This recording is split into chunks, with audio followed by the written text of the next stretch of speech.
Vocês se lembram do relato das crianças na madrugada? Bom, chegaram mais 2 relatos para apavorar vocês. Fica comigo nessa madrugada porque aqui o terror vai rolar e vai rolar direto. Meu nome é Luciano Milici, bem-vindos a Sete Além.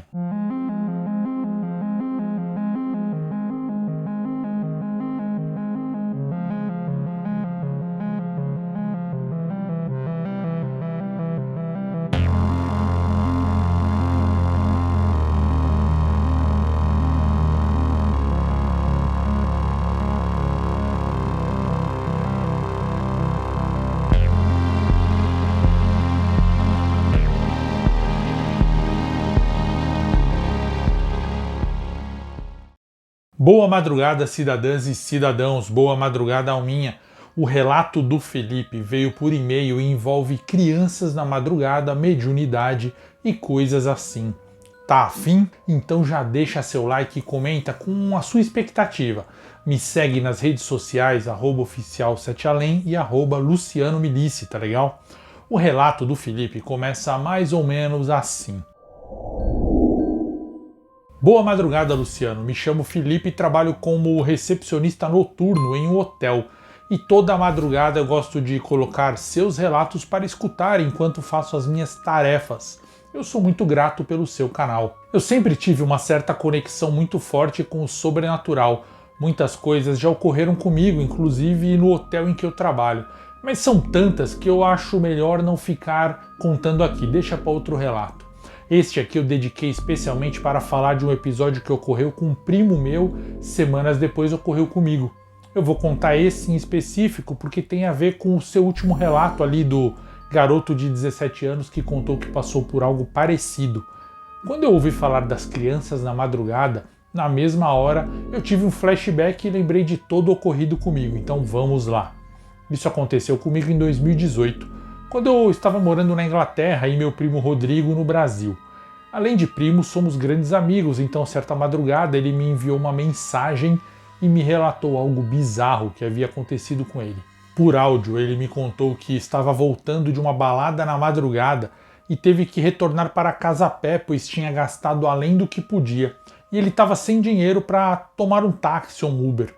Ele, porém, voltou a maior parte do caminho acompanhado de um amigo em comum nosso, meu melhor amigo quando eu morava no Brasil. Após esse amigo que eu mencionei ter entrado no condomínio dele, onde ele mora, faltava apenas em torno de 1,5 km mais ou menos para o meu primo chegar em casa.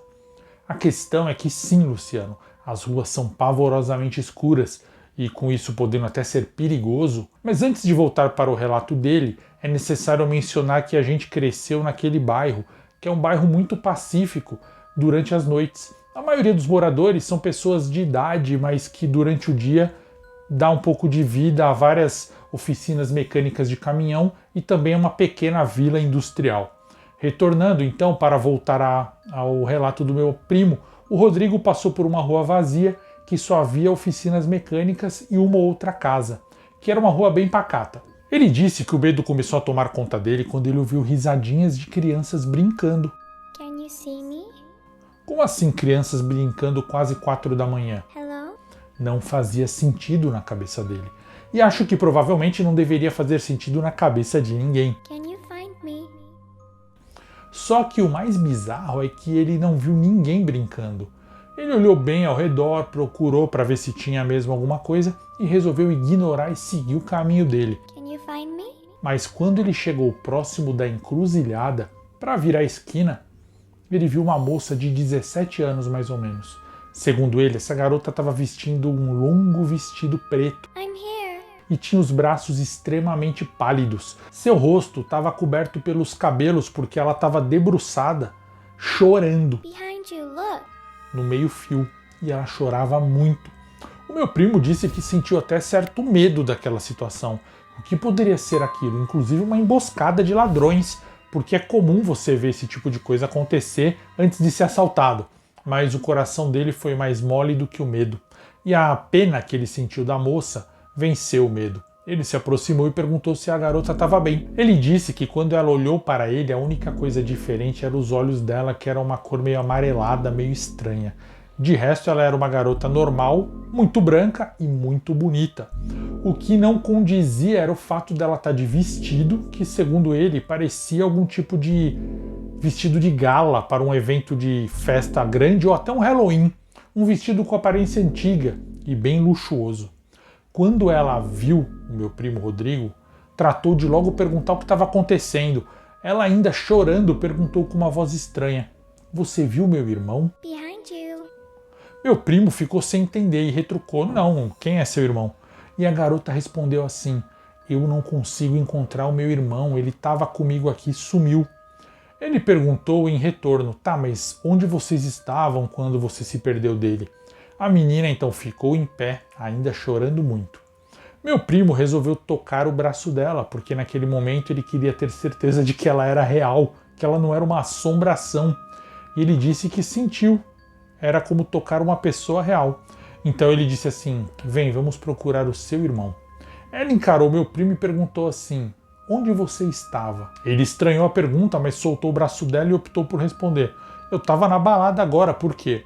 Ela analisou bastante ele e falou de maneira sinistra: "Você estava praticando algo, não estava?" Ele não entendeu nada. O que ela quis dizer com aquilo? Sim, ele tinha bebido alguns drinks, mas não tinha feito nada de errado, segundo a opinião dele. Tinha sido uma noite normal, na verdade, e naquele momento ele inclusive estava bem sóbrio, pois tinha parado de beber há horas atrás, justamente para poder voltar para casa em segurança e tranquilo. Ele pensou em uma resposta, mas antes que ele falasse qualquer coisa, ele notou que parecia de longe ser um garoto que se aproximava da placa de pare que tinha do outro lado da encruzilhada. I'm behind you. Esse garoto caminhou para trás, próximo a uma árvore, e se sentou no escuro enquanto encarava o Rodrigo e a moça. Meu primo não conseguiu ver direito o rosto do rapaz, mas naquele momento sentiu medo. Ele então falou para a moça: "Olha, moça, acho que aquele lá é seu irmão." Deu uma desculpa e saiu apertando o passo. Quando finalmente ele já estava em casa, mais ou menos em frente, da casa dele, respirando ofegante por ter corrido, ele olhou de volta para a rua de cima, mas não conseguiu enxergar nada. Tinha uma neblina estranha, uma neblina fina, que não fazia sentido. I just want to play a game with you. Ele entrou correndo em casa, trancou tudo, fez sinal da cruz, mas a curiosidade falou mais alto. E antes dele ir para o quarto dele, ele ficou na janela, vendo se enxergava alguma coisa, e realmente ele viu algo que foi suficiente para ele tomar um grande susto. Ele viu a moça descendo a rua em alta velocidade, uma velocidade sobre-humana, sem tocar o chão. Ele disse que realmente ela não estava tocando o chão, era como se ela flutuasse. Ela não pisava no chão, porque não tem a menor possibilidade dela descer numa velocidade daquelas e caminhando como se estivesse estável.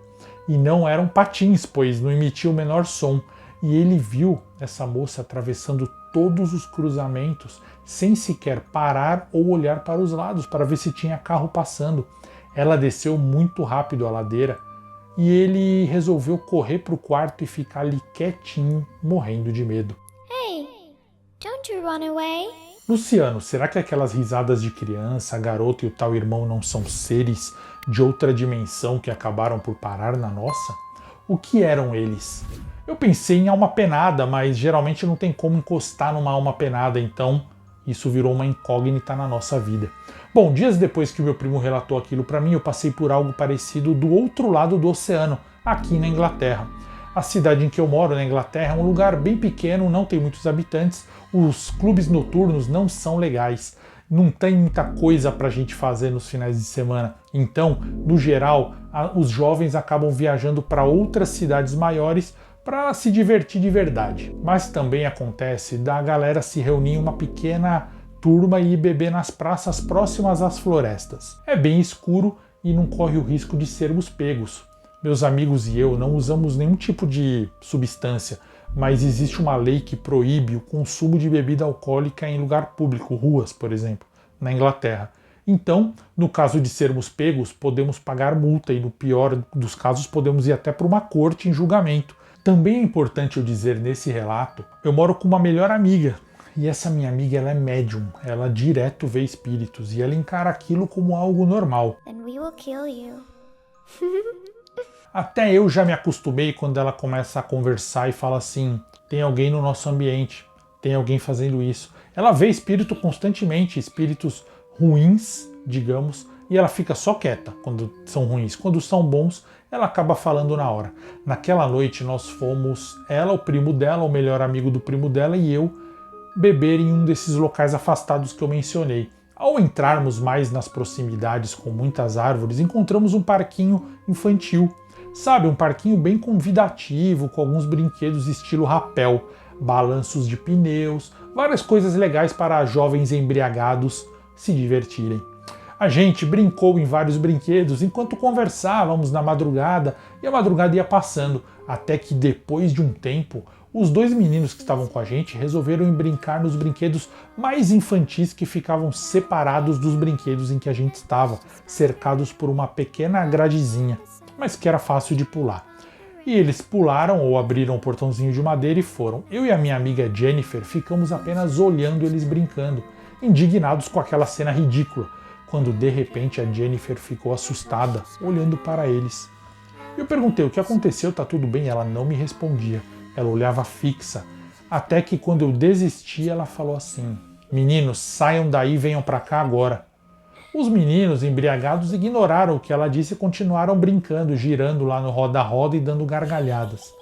Eu perguntei para ela novamente e dessa vez ela me disse, bem séria, ela falou assim: tem uma criança horrível sentada naquele trepa-trepa. Ela não é uma criança boa e ela não gosta de meninos. Confesso que eu me arrepiei quando ela disse, porque eu lembrei na hora do relato do meu primo e eu perguntei: criança? Como assim? Onde? Eu não tô vendo nada. Para de ser palhaça, você tá brincando, né? Quer me assustar. Ela então disse: é sério, Felipe. Você tá vendo aquela parte do brinquedo que tem a torre, tem como sentar lá em cima? Ele está lá. Sabe, naqueles trepa-trepas de madeira bem grande, onde tem uns escorrega de torres e corredores de balanço? Enfim, eu ainda achava que ela estava tirando onda com a gente, com a minha cara, mas ela não parou, não quebrou a brincadeira. Ela disse: ele não gosta do Joseph. Ele acha que o Joseph está debochando dele e ele vai fazer mal para o Joseph. Eu continuei achando graça, estava incrédulo, porque eu pensei, se fosse realmente coisa séria, a Jennifer não ia estar sentada, ela ia estar obrigando a gente a sair dali na marra. Então ela me olhou de uma maneira bem sinistra e falou assim: Felipe, eu vou fazer com que você veja ele. Assim você vai acreditar em mim, se prepare. Ela disse isso e voltou a olhar para lá. E quando eu olhei na mesma direção, fiquei branco de susto. Eu vi um menininho de mais ou menos 6 anos de idade, sentado exatamente onde ela disse que estava. Ele usava uma boina antiga e um macacão, e eu conseguia ver as perninhas dele, quase da cor de papel, de tão brancas, para os lados de fora da torre balançando, enquanto ele ficava sentado se agarrando nas grades. E sim, ele olhava fixamente para os meninos, com ódio, especialmente para o Joseph. Aquilo me deu medo tão grande que eu me levantei e falei bem sério: chega, vamos embora, tem uma coisa ruim acontecendo aqui. A Jennifer não tá brincando. E se quiserem pagar para ver, fiquem à vontade, mas eu e ela estamos indo embora. Eu disse isso em inglês para que o Joseph entendesse. Eles se olharam e por fim concordaram em ir embora. A Jennifer nunca me disse como ela fez para dividir a visão dela comigo, mas algo me diz que não era só ela falando ali. Parecia que ela se comunicava com o garotinho, e eu sei que eu nunca mais quis ir naquele parque nem de dia.